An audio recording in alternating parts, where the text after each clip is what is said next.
So we are now at the processing place, processing house. After the harvest, with us is the farm greenhouse manager, Dwayne. Hey, Dwayne, hey, hey Jen, Jen, how tell you us doing? what you're doing.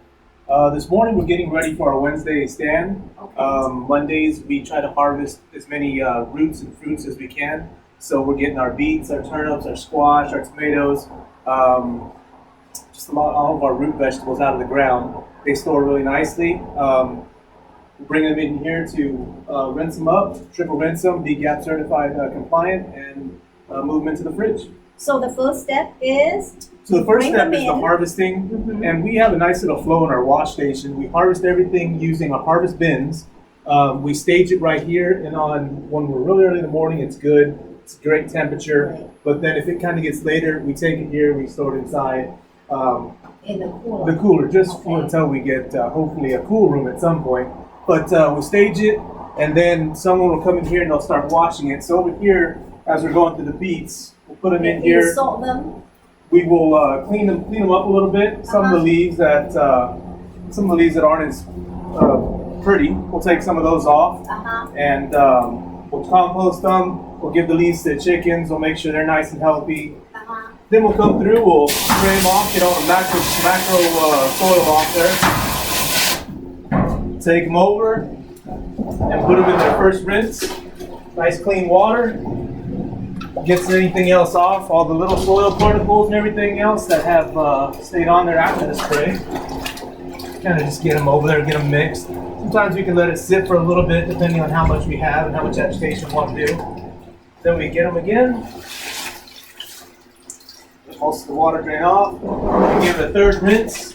And this is a little bit more than what we need to do for these roots specifically, but it's not a bad thing. Make sure everything's off of it that could be a contaminant, a possible contaminant. Then after we get those going, we switch them right over here, and we let the fan do its work.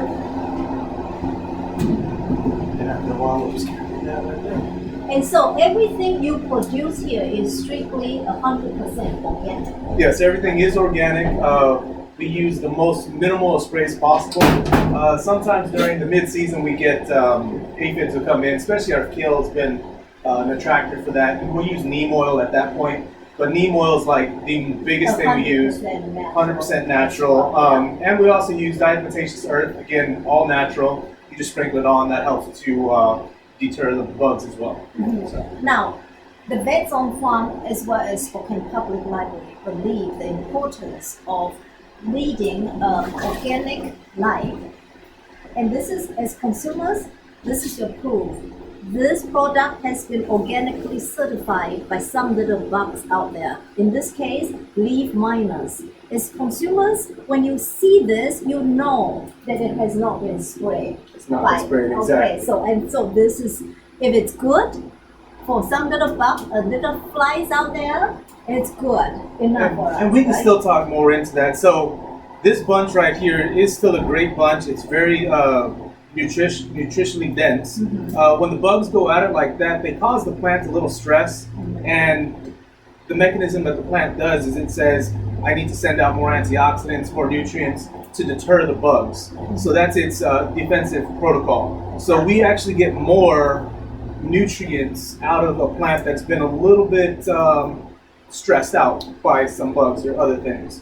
But either which way, we still try to clean those up. They're not, we still Right, have a just lot so of that fresh, you- good greens right there. Right. So So yeah.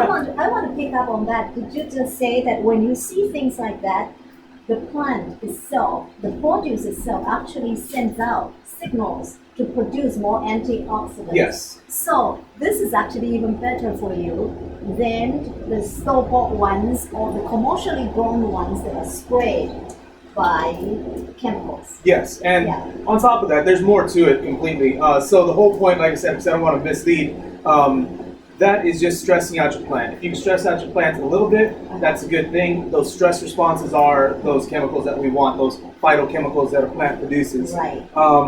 Leaf miner is a little bit of an annoying thing. It happens. It's very hard to get rid of. Right. Things to help density. If you can keep them less dense, let the foliage kind of breathe, you won't get nearly as many. But on top of that, another thing is we're trying to bring our soil up to a great healthy soil spec. Right. So right now we are all about microorganisms and things of that nature. So we don't do any spray that could affect the Yeah. soil and the microorganisms. Yeah. So And we that's put why- up with a little bit of this in order to Absolutely. help the soil. No, and I think as consumers, we should learn to put up with a little bit of imperfection as well. Because when I see something that's picture perfect, it's actually a warning flag to me Yes. that a lot of chemicals have been applied A lot to of this thing. manipulation, Yeah, yes. a lot of molestation for men. Yes. You know, it's not natural. Not natural, So, exactly. so now isn't this wonderful that these guys use this as a teaching tool and make this wholesome organic food available to the community at large? Now, we talk about every Thursday, you're going to be at Shado from 3 to 5 for the time being until Yes. further notice. But for sure, you're going to be at the vet thrift store. We'll be at the vet thrift store from 1 to 1300 to 1530, and then we'll be at the Shado Library from about 1400. About 1600 to 1700. I'm sorry. So we'll be about Okay. 1 to 3:30 at the Shado Vet Center or Thrift store. thrift store. Sorry, and then 4 to 5 at the Shado Library. So we'll do Yeah. 1 hour at the Shado Okay. Library towards the end. That way people are getting off work, Shado Library is kind of off there. You can stop by, get as much produce as you would like. Okay. And then this is our first time being at the Vet Thrift Shop Center, Okay. so we'll spend a little bit extra time there. We'll do a good 2.5 hours there Okay. from 1 o'clock to 3:30. Okay, so you heard it. When is the last word on that schedule? But in terms of Shado Library parking lot, the situation is fluid. We may not be there for the rest of the season all the time. Check with the library Facebook, okay? Well, thank you so much. Anything else you would like to tell us? No, just take care of your soil, take care of your plants, and enjoy organic food. Absolutely, and support the Vet on Farm. That's good too. I like that.